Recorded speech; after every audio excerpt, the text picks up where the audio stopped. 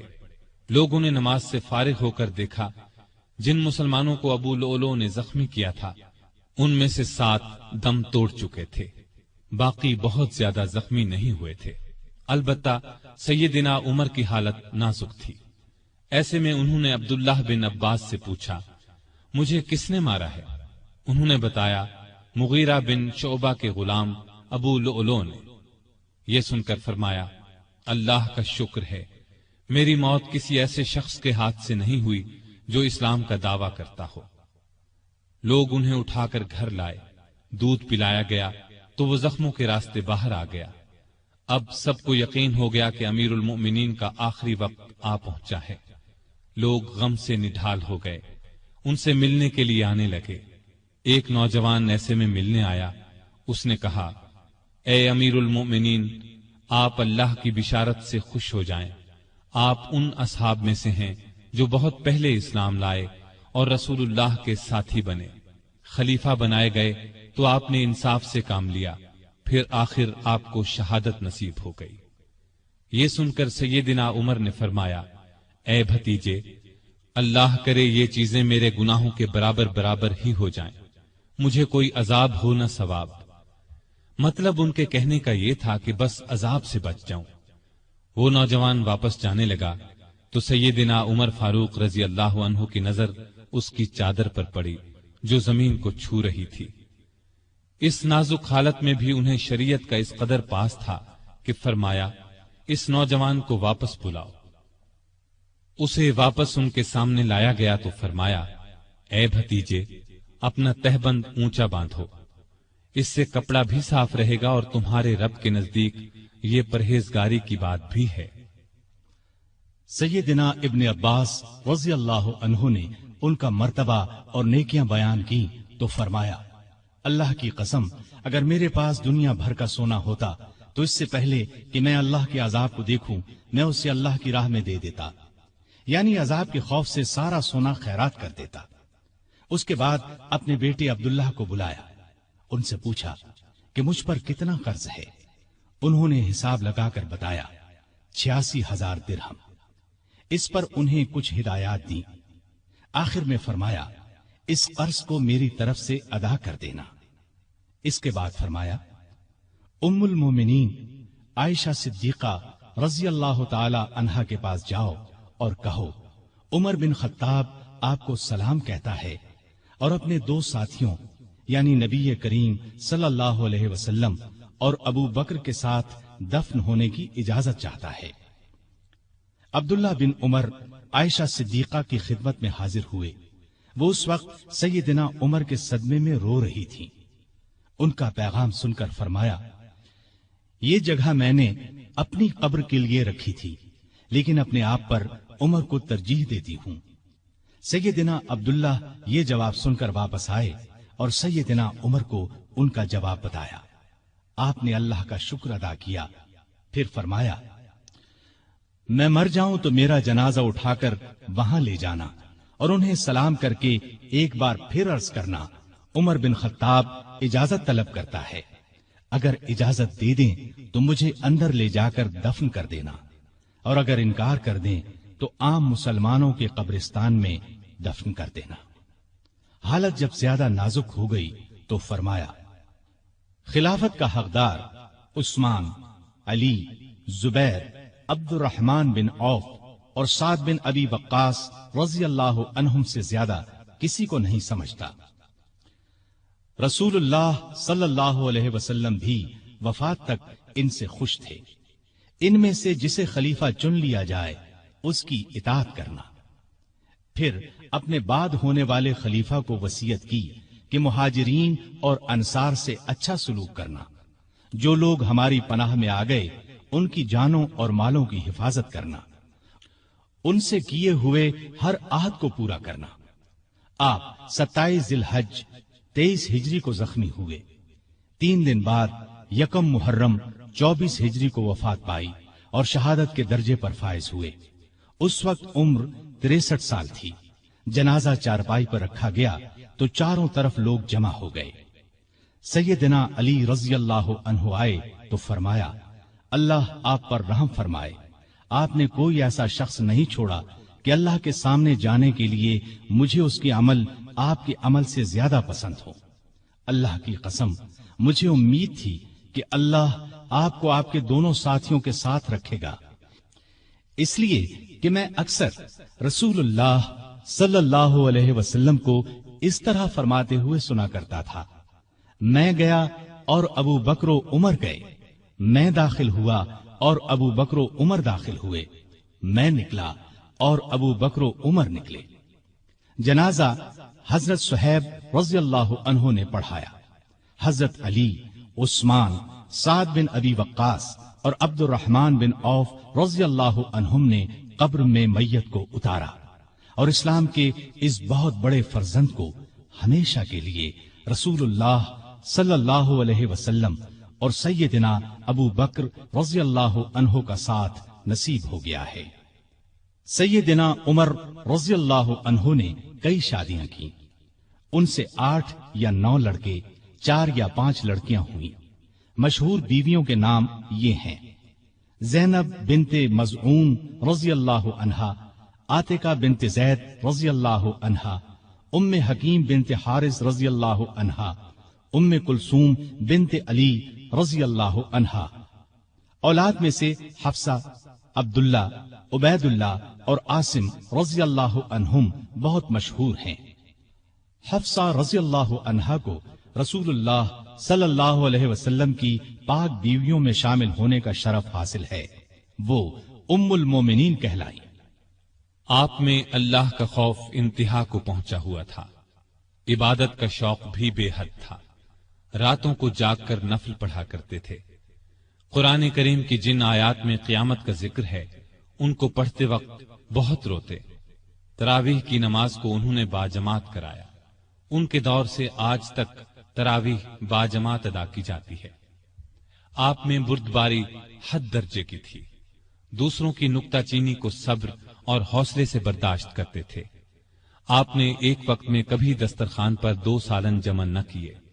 رسول اللہ صلی اللہ علیہ وسلم اور ابو بکر رضی اللہ عنہ کا بھی یہی معمول تھا۔